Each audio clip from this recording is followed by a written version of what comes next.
Hey Kurt, I want to talk to you about ESP roll number 137, which is the first of our rolls ever to start trying to integrate our No Second Chance NSC program, our street material. These we're going to continue on with obviously the boxing, old school boxing and wrestling, because I love them dearly. We will continue to do that, building that combination man curriculum. But quarterly, so once every 3-4 months, we'll be dropping these additional volumes along the way to kind of keep us on pace for those of us out there who also want to work the actual self-protection end of it.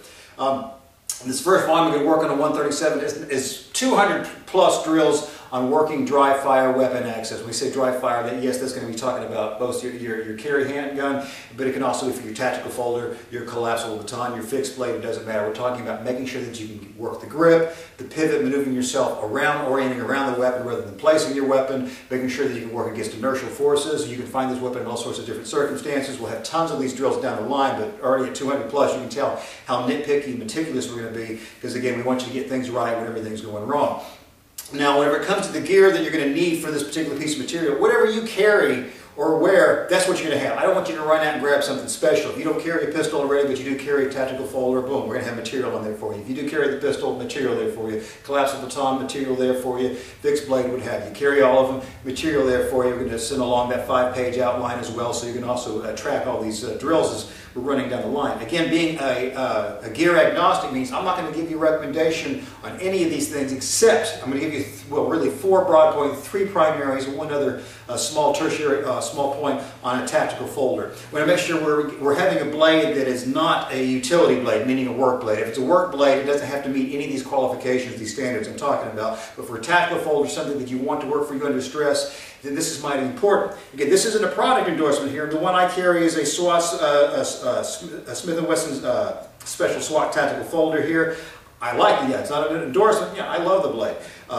First and foremost, you want to make sure that the handle, let me come up there close to you right there, is big enough to fit in your hand. We do not run on like some work blades. It's okay to have a handle that's small for yourself, but we want to make sure this whole thing is in our hand the entire time so we got a good grip on it. There's no need to have a short and stubby tactical folder on there. We don't want to have something like that for us. So that's a small point, get that out of the way. Now the 3 primaries, number 1 is going to make sure that we have a thumb stud on both sides of the blade. What I mean, we want reciprocal blades. Now I'm a righty, so this is a right hand open right here. We see that thumb stud right here? So there are some blades, cheaper models, not all cheaper models, that do not give you a corollary thumb stud on the opposite side. Now the reason we want this, so you can buy a blade that can be open with the right hand or the left hand, because we don't always have the choice of which hand we're going to be using as we're going to be featuring some of these drills. Sometimes this hand is out of commission. Sometimes this hand is already screwed up, sweat slicked, blood slicked. It's been taken off me, or I'm using this hand for something else and I've got to access with the left hand, or I have to make a primary to secondary hand switch. If I do not already have it open, there's no sense in me trying to futz about and trying to figure out how to get some sort of right angle,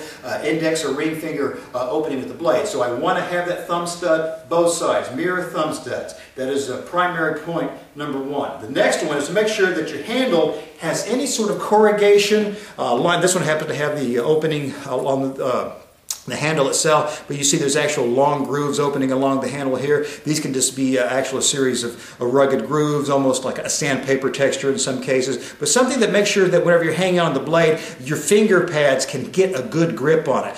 God forbid you've got any sort of folder out there that has a semi-glossy or semi-slick surface to it. It might be ornamentally attractive, but again, it's going to be easier to get these things to drop. I want to make sure that I lay my fingers on this with either the right or the left hand. I can squeeze and run this back and forth, and I can get this thing rocking around. If I'm able to squeeze tight and make this blade kind of roll and squeeze smooth out of my fingers here, this handle is inappropriate for what I need. I want it to stay locked tight.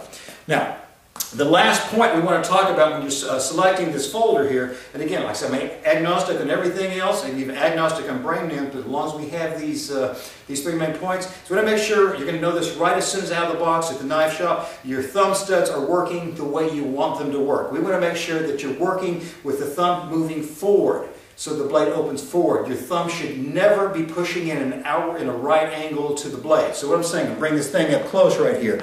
I want my thumb to be, whenever I open this, I get my good clutch grip on this thing. I want to be pushing forward against the thumb stud for the blade to open. So what I'm saying, I'm here. I push forward. Now it has the appearance of moving at a right angle just because that's the way the blade is going to open, but it's opening with this forward thumb going here pressure. What I do not want is any thumb stud is positioned in such a way that my thumb has to actually make this travel this position. By doing so, there's a chance, I'm going to exaggerate it right here, if I'm pushing it at a right angle on this, I'm exaggerating, that I might kick this blade out of the handle, out of the backside of my on my finger pads right here and end up losing the blade. I'm going to make sure by having one that will only open with a forward position, this hand, the handle stays within the hand the entire time. So those primary points, let alone the fact you get a handle wide enough, you got a good grip on the entire thing, reciprocal thumb studs in the whole thing, and it opens with a forward motion. If you've got any blade with a poorly placed thumb stud, or you've got used to opening one at a right angle, you want to cure that immediately.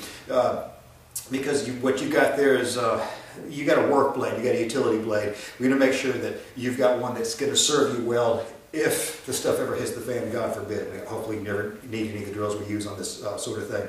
Anyway, that was actually none of the drills we're using on this. We're going to talk about when we do run the folder in there. There's lots of switching that goes on this. Make sure you've got one that will serve you well. Anyway, hope those points will serve a value to you.